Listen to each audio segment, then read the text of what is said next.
네, 안녕하세요. 도안공동체교회 성도 여러분. 오늘은 2025년 고난주간 기도회 세 번째 날입니다. 신년에 대해서 언급한 그 학자들에 대해서 계속 알아보고 있고요. 오늘은 리처드 호슬리라고 하는 학자와 칼빈의 그 주장에 대해서 이야기를 나눠보겠습니다. 어제 우리가 나눴던 그 학자들의 경우는 제도 자체를 개혁하고 바꿔서 희년을 실현해야 한다 이렇게 주장했던 학자들이라면, 오늘 우리가 나눌 학자들은 희년을 개인적인 삶에서 실천하는 것으로 이야기하는 학자들입니다.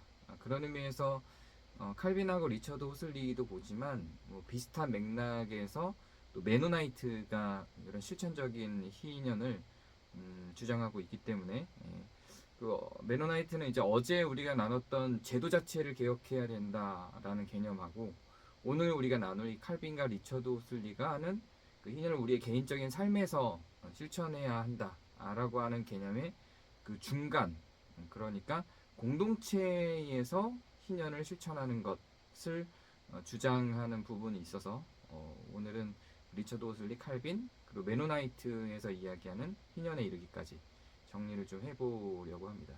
먼저 칼빈은 종교개혁자들 중에서 유일하게 희년을 건드린 그 학자입니다. 같이 종교개혁을 했던 루터, 찌빙글리, 멜랑이톤 같은 경우는 그 희년에 대해서 전혀 언급하지 않았습니다. 왜냐하면 천주교가 이미 희년을 잘 정리해놨었기 때문에, 천주교적 희년, 그러니까 희년이라고 하는 것은 실천적이고 사회개혁적인 것이 아니라 영적이고 상징적인 해석이다라고 하는 입장을 갖고 있는 그런 그 당시의 캐톨릭의 그런 어떤 희년에 대한 개념하고 거의 동의하는 의미를 갖고 있었기 때문에, 혹은 희년 자체를 별로 중요한 것으로 여기지 않았기 때문에 언급을 별로 안 했습니다.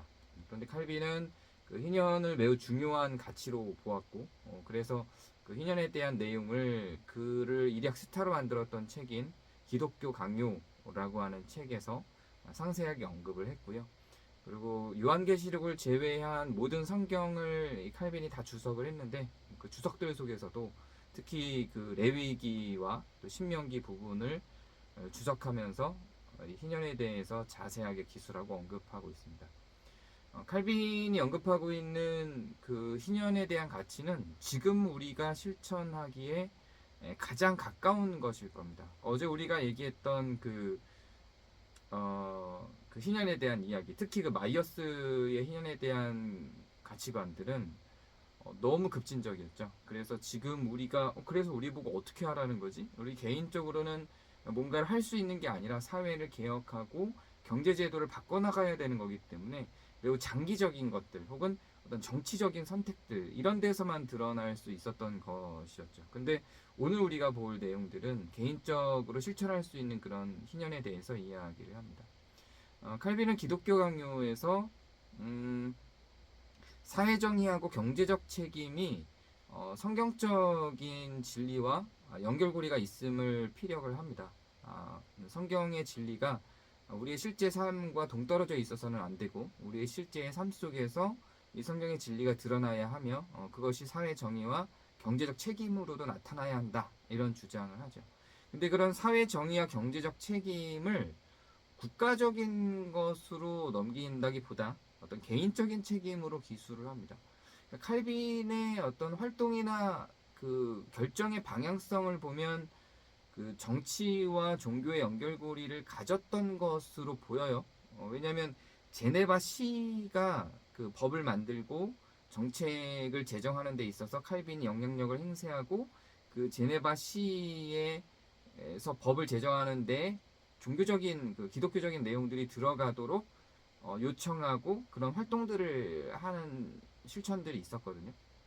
물론 이제 그 상황에서 우리가 이따가 살펴볼 메노나이트의 전신인 그 제세례파와 싸우고 서로 사람을 죽이는 상황까지 가는 그런 부정적인 해석을 낳는 문제들도 있었지만, 어쨌든 그의 행동이나 활동들을 보면 이 신앙과 그런 어떤 그 실질적인 사회 참여와 정치적인 것들의 연결고리를 부정하는 사람은 아니었던 것 같아요. 근데 그가 쓴 책에는 그런 내용들은 담겨 있지 않고 이런 사회정의나 경제적인 책임을 개인의 것으로 부과하는 측면들이 굉장히 강합니다. 그래서 이 부의 공정한 분배에 대해서 아주 명확하게 그 이해를 갖고 선언을 하고요. 이걸 희년과 연결시켜서 가난한 자에 대한 배려와 부가 공정하게 분배되어야 하는 부분을 강조를 합니다.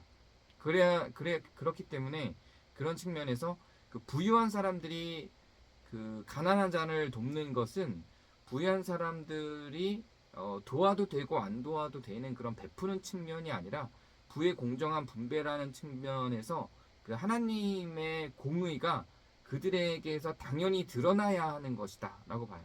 그래서 크리스천인 그 성도인 부유한 자라면 그것을 자기의 재산으로만 여기지 아니하고 그걸 흘려보내서 가난한 자들에게로 부가 재분배되도록 할 수 있는 그런 역할을 감당해야 한다라는 주장을 펼칩니다. 그러니까 칼빈의 그런 기독교 강요라는 책에는 분명히 희년 사상이 들어가 있는 거죠. 다만 그 희년 사상이 어제 우리가 살펴본 마이어스의 경우는 제도적이고 정치적인 것으로 이야기를 했다면 이 칼빈은 개인적인 실천의 것으로 이야기를 하는 거죠. 그러니까 우리가 실제로 신앙생활을 하면서 맞닥뜨리는 그런 어떤 그 우리의 실제로 실천적인 우리의 신앙의 삶에서는 어제 본 마이어스가 더 우리의 가슴을 뜨겁게 하기는 하지만 사실 칼빈의 이야기가 실제 우리 삶에서는 더 실천하기는 편하기는 하죠. 그 칼빈은 이제 이런 기독교 강요에서 이렇게 언급을 하고 주석에서도 많이 다루는데요. 그 레위기 25장에서 희년의 법률을 언급하면서 그 희년 정신이 하나님의 자비와 공의를 명료하게 보여주는 것이고 이것은 성경에서 성경 시대에서만 끝나서는 안 되고 그 희년이 사회적 불평등을 완화하고 공동체 내에서 정의를 실현하는 수단으로 그 제시를 한 것이기 때문에 지금 이 시대에도 동일하게 흐르고 있는 연속적인 것이라고 주장을 합니다. 그래서 이 희년이라고 하는 것이 그 단지 그 시대에만 레위기 시대에만 묶여 있던 법이 아니라 지금 여기에서도 그 법이 이어져 내려와야 된다라고 주장을 해요.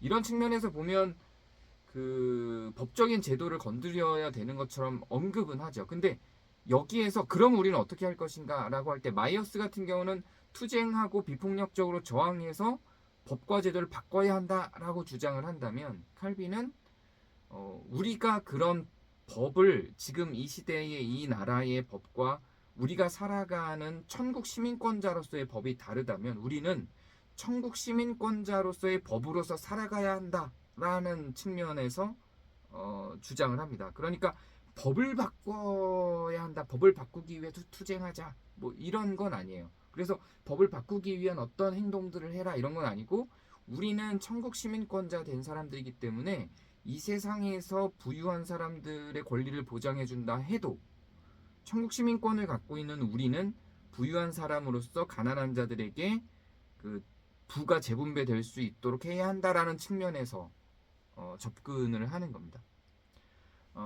또 신명기 15장에서도 또 7년마다 그 안식년에 대한 내용이 나와요. 그래서 7년마다 안식년 때 면제 그 빚을 탕감해주는 내용이 나오죠. 이런 법들을 해석하면서 이런 제도가 그 하나님의 성품을 반영하는 제도다. 이렇게 하나님을 찬양하면서 이 제도가 얼마나 의로운 제도인지를 이야기를 합니다.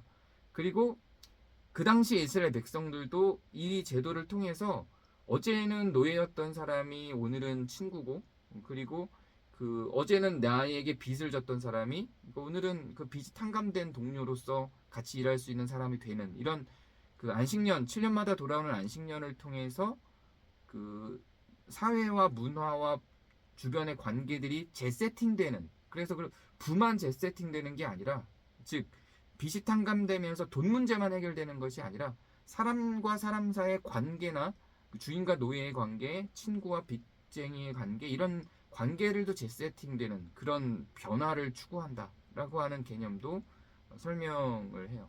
흥미로운 거죠. 저도 이제 설교 때 이런 내용들을 좀 많이 다루죠. 음, 이 안식년을 통해서 해방된 노예들을 바라보는 주인은 사람에 대한 인식, 노예에 대한 대우가 그 다음 노예들한테 굉장히 달라질 거란 말이죠. 이런 것들을 노리는 것도 어떤 측면에서 그 율법이 요구하고 있는 것이라고 칼빈도 바라보고 있는 겁니다. 이런 걸 전부 희년 정신이라고 보는 거예요. 그래서 이런 희년 정신은 단순한 그런 율법적인 조항을 넘어서 그 하나님의 자비와 정의의 실천을 하는 그런 실현하는 도구이기 때문에 우리는 어느 나라의 법, 어디에 소속된 시민권자냐, 우린 천국에 소속된 시민권자이기 때문에 바로 이런 희년법을 따라서 살아야 한다라는 입장에서 접근을 합니다.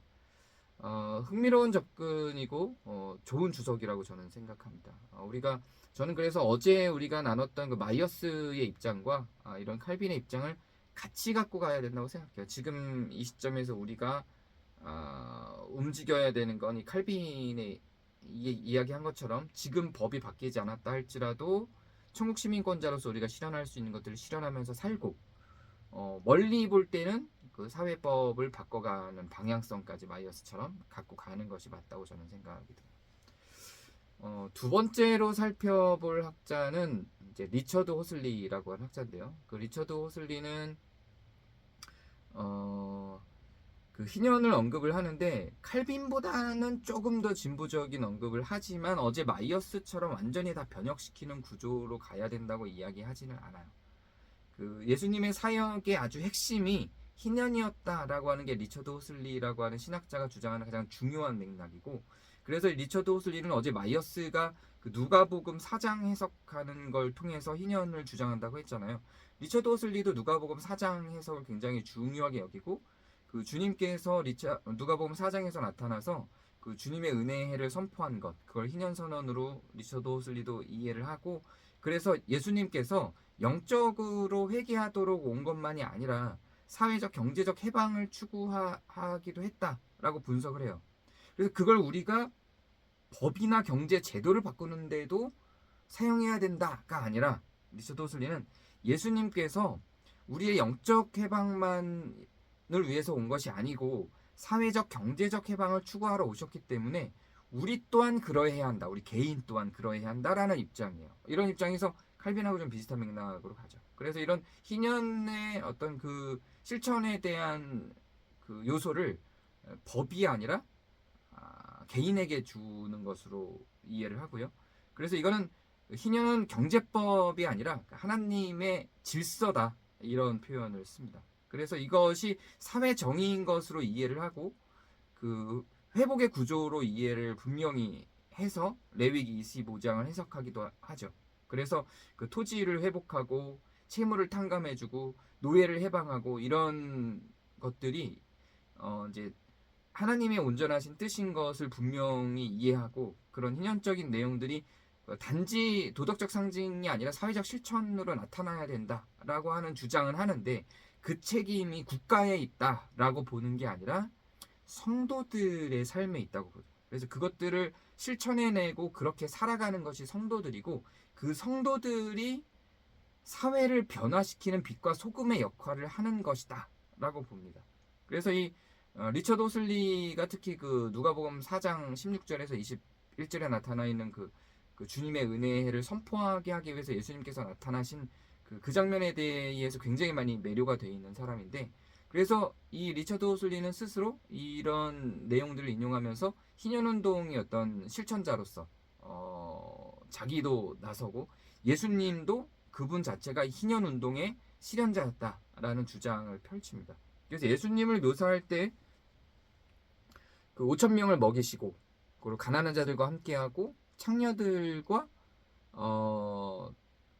그런 그 어린아이들을 차별하지 않으시고 이런 활동들을 행동들을 보이신 모든 과정들을 다 희년을 통해서 하나님 나라를 그 선포하는 행동들로 이해를 합니다. 그래서 이런 것들 하나하나가 다 사회 경제적인 해방을 포함한다라고 보고요. 성도들도 예수님의 삶을 따라서 이렇게 사람에 대한 신분과 이런 것들을 구분하지 않고 다른 사람들을 배고픈 자들을 먹이고 이런 활동들을 해야 한다고 주장을 하는 거죠.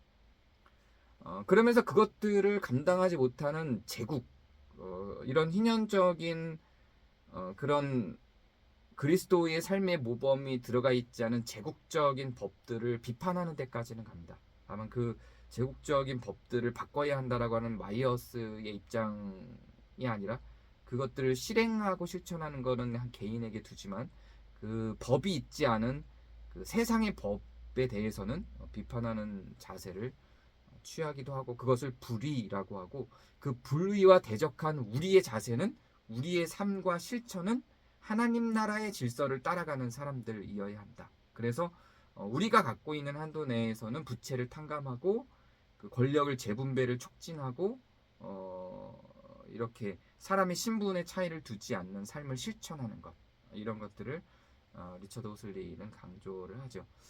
요것과 관련된 그 논문들도 상당히 많이 있어요. 리처드 오슬리의 그런 그 신념과 관련된 논문들도 상당히 많은데 그 리처드 오슬리가 쓴 논문들은 대체로 다 경제적인 이코노믹에 대한 그 경제적인 것들을 하는데 전부 언약적 경제라는 표현을 써요. 언약적 경제라는 표현을 써서 이게 이제 법적으로 가는 게 아니라 우리가 언약 백성된 사람들이기 때문에 그 어떤 개인에게 주어진 책임으로 부과하는 측면들이 강합니다. 이제 마지막으로 메노나이트의 희년 정신을 좀 살펴볼 건데요. 메노나이트는 칼빈이나 리처드 호슬리처럼 개인적인 그런 희년 실천에 대해서도 매우 중요하게 생각하고 그런 개인적인 희년 실천과 정신도 그 믿음의 한 표현으로 이해를 합니다. 그런데 거기에 하나를 더 추가하는 게 뭐냐면 공동체 중심의 경제정의 실천을 이 메노나이트는 매우 중요하게 생각을 해요. 그래서 같은 공동체 내에 있는 사람들이 가난하거나 먹지 못하거나 할 때 그 공동체가 그것을 함께 책임져 줘야 된다라는 측면에서 이 메노나이트는 매우 강하게 접근을 합니다. 그래서 이게 상호 원조가 공동체 내에서 일어나서 그 공동체 내에서 그 부가 재분배되는 그런 현상들이 일어나지 않으면 그건 성도의 실천이 아니다라고 봐요.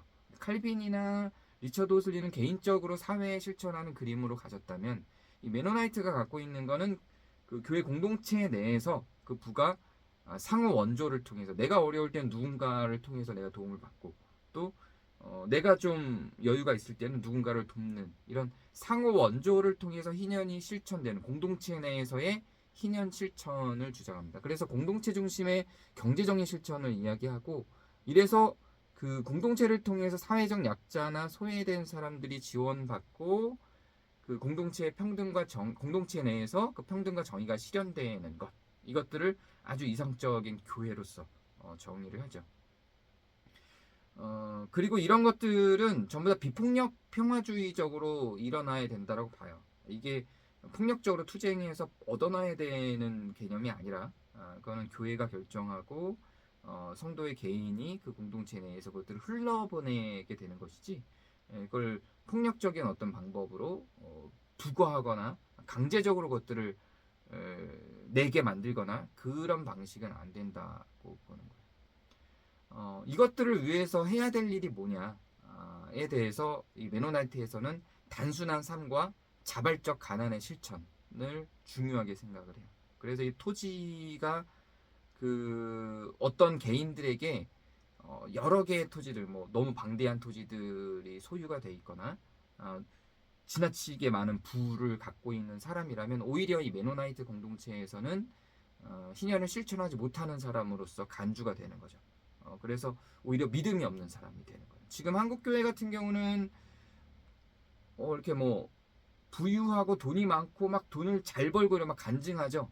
그 내가 이렇게 하나님을 잘 믿어서 이렇게 부자가 됐습니다. 이렇게 간증을 하죠. 근데 메노나이트 개념에서는 오히려 그건 믿음이 없는 증거예요. 정말로 믿음이 있는 사람이라면 많은 부가 나한테 오면 그거를 이웃과 형제를 위해서 빚을 탕감해주고 그 형제들이 가난한 것들을 두고 볼 수 없어서 그것이 흘러가게 만드는 것. 그래서 나도 저 형제도 비슷하고 동일하게 살아가는 삶, 그런 단순한 삶과 그 자발적인 그 부를 흘려보냄으로써 갖게 되는 능력이 없어서가 아니라 자발적인 가난을 실천하는 것, 이런 것들을 매우 중요하게 생각하고요. 그래서 메노나이트는 소비주의를 거부합니다. 많은 것들을 사서 사람들한테 내가 이렇게 많은 걸 잘 삽니다. 나한테 이렇게 고가의 제품이 있고 상품이 있어요. 라고 하는 걸 자랑하는 것. 이런 소비주의들을 거부하고 좀 단순한 삶을 지향하는 게 그 메노나이트 공동체가 갖고 있는 지향점이기도 하고 그게 평화를 이루는 방법이라고 해요. 그래서 오히려 메노나이트 교회에서는 명품 가방 들고 가고 이러면 욕 먹어요.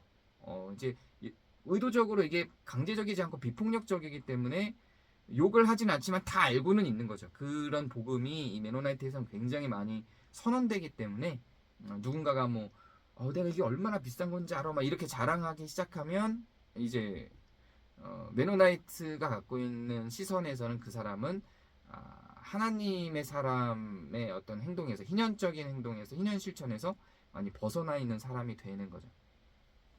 그래서 메노나이트는 그런 신앙을 단순히 교리적인 동의가 아니라 이런 그리스도의 가르침을 실천하는 것으로 보는데 만약에 개인에게 그것을 요구하려고 한다면 당연히 공동체도 그러해야 한다고 보는 거고요. 그래서 그런 공동체 내에서의 희년 실천을 매우 중요하게 생각을 하죠. 네, 어제보다는 조금 그래도 숨통이 트이죠. 어제는 그래서 어쩌라는 거야 뭐 이런 게 되게 많았던 것 같은데 오늘은 호슬리나 칼빈이나 이 메노나이트는 그래도 좀 할만한 측면은 좀 있죠. 그럼에도 부담스럽죠. 어려운 게 또 있죠. 차라리 어제 마이오스는 사회를 변화시켜야 돼. 막 이렇게 가니까 내 개인의 문제는 아닌가 보다. 버겁고 힘들긴 하지만 이런 느낌이 드는데 오히려 칼빈이나 호슬리나 메노나이트가 얘기하는 건 정말로 내가 지금 당장 실천을 할 수도 있는 걸 수도 있거든요. 그러다 보니까 더 부담이 될 수도 있어요.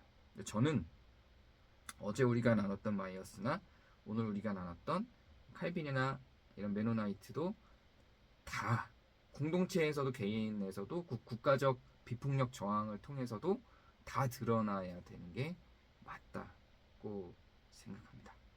여러분들은 어떻게 생각하시는지 모르겠어요.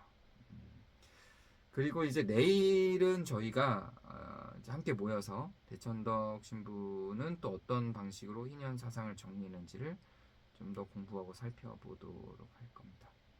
오늘은 그래서 대천덕 신부의 기도문이 있어요. 대천덕 신부의 그 희년을 토대로 한 기도문이 있어서 그 기도문을 함께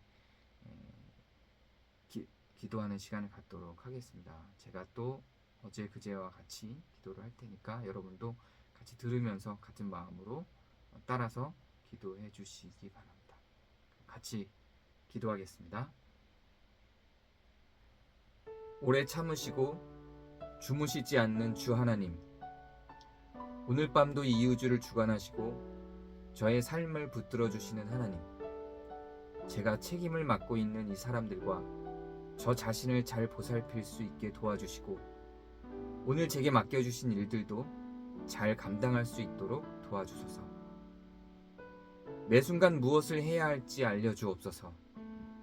해서는 안 되고 변화시킬 수 없는 일들은 하지 않게 해주시고 해야 할 일과 변화시킬 수 있는 일은 할 수 있는 용기와 열심을 주소서. 그리고 그 두 가지를 구별할 수 있는 분별력을 주소서. 모든 성공이 당신의 것임을 기억하게 하시고 모든 영광이 당신의 것이라는 것을 알게 하소서. 제가 해야 할 모든 일을 마쳤을 때 나는 무익한 종이라는 것을 알게 하소서. 그리고 필요한 것 이상의 일은 할 수 없다는 것을 알게 하옵소서. 당신과 당신의 피조물을 사랑하는 마음으로 저의 영혼을 채워주셔서 당신의 영광으로 인해 그리고 제게 주신 모든 일로 인해 기뻐하게 하소서. 당신의 얼굴을 갈망하는 마음과 당신의 음성을 애타게 기다리는 마음을 주시고 다른 이들에게 당신에 대해 들려주게 하시고 모든 손님을 그리스도와 같이 맞이하게 해주시고 저를 사랑과 긍휼로 채워주소서. 아픔을 주는 사람과 함께 아파하고 회개하지 않는 영혼을 위하여 회개하고 다른 이들의 죄와 강팍한 마음에 어려움을 함께 져주고 그들을 비판하는 마음으로 보지 않게 하소서. 저를 생각할 때 슬퍼하는 마음을 주시고 당신을 생각할 때는 기쁨과 평안이 가득하게 하소서. 좌절하거나 무거운 짐을 질 때, 배반당할 때, 다른 사람의 반대를 받을 때, 오래 참으며 견디게 하소서. 오직 하나님의 은혜를 생각하며 즐겁고 놀라워하는 마음을 주소서. 오늘 저 자신에 대해 무슨 말을 들었던지 무슨 일을 당하였던지 간에 기쁨과 평강이 저를 다스리게 하소서. 악하고 상처 입히는 자들과 자신의 문제로 제 생활을 곤란하게 하는 이들에게도 부드럽게 대할 수 있는 마음을 주소서. 다른 이들의 관점을 존중할 수 있게 해주소서. 예수님의 자비하심이 저를 통해 나타나게 하소서. 그리스도의 선하심이 저를 통해 나타나게 해주셔서 예수께서 향기로운 화목제물로서 자신을 내어주신 것 같이 저도 당신의 청지기로서 저의 가진 것을 기쁨으로 나누게 하시고 제 주위에 있는 모든 이들도 그들의 좋은 것을 서로 나누게 하옵소서. 모든 일에 충성되게 일하되 모든 것보다 당신께 가장 큰 충성을 드리게 하소서. 모세의 온유함을 제게도 주셔서 저 자신을 방어하는 데 염려하지 않게 하시고 억울한 사람과 눌려있는 사람들을 수호하는 데 주저하지 않게 하소서. 결코 저의 영광을 구하지 않게 하시고 오직 당신의 영광을 구하게 하소서. 오 주님, 저를 다스려 주셔서 성령님을 떠나서는 결코 제 자신을 다스릴 수 없습니다. 제 혀를 자랑과 불평과 과장하는 말과 남을 하찮게 보는 말과 다투는 말에서부터 보호해 주옵소서. 오 주님, 구하는 모든 이에게 지혜를 주시겠다고 말씀하셨습니다. 우리에게 주신 사명을 감당할 수 있는 지혜를 주시고 어떤 가르침을 받을 때 당신의 것인지 아닌지를 분별하여 당신의 뜻만을 행하려고 하는 온전한 갈망을 주옵소서. 우리가 또한 당신 안에 쉬게 하시고 당신의 현존 안에서 기쁨을 누리게 하시고 당신과의 교제를 즐겨하는 저희가 되게 하소서. 오 주님, 제 마음속에 두어서는 안 되는 것들을 가져가 주시고 마음속에 간직해야 하는 것들은 제 마음속에 넣어 주옵소서. 저 자신의 지혜나 힘보다 훨씬 우월하신 당신의 지혜와 힘을 주시고 오늘도 기적을 기대하는 마음을 주소서. 오 주님, 우리에게 필요한 것을 감사함으로 당신께 구하라고 하셨습니다. 그러면 당신께서 예수 그리스도를 통해 저희의 모든 필요를 채워주시겠다고 약속하셨습니다. 또한 당신께 몸소 우리의 짐을 져주시고 모든 빚과 우리의 원수들까지도 제해 주시겠다고 하셨습니다. 그리고 당신의 영광을 위해 우리가 구하거나 생각하는 것에 훨씬 넘치도록 풍성히 채워주시겠다고 약속하셨습니다.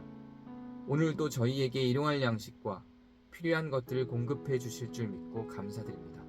이 보는 말씀 나사렛 예수 그리스도의 이름으로 기도합니다.